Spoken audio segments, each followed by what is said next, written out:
السلام عليكم ورحمة الله. بوتاجاز ارسطون ايطالي وارد الخارج، بيشتغل كهرباء وغاز.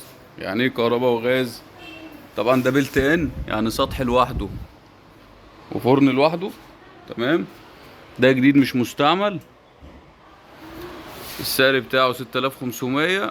بغض النظر عن السعر، ازاي بيشتغل غاز وكهرباء؟ احنا عندنا في فوق الاربع عيون دول غاز، العين دي كهرباء عن طريق الفيشة طبعا، عن طريق الفيش اللي جاي معاه.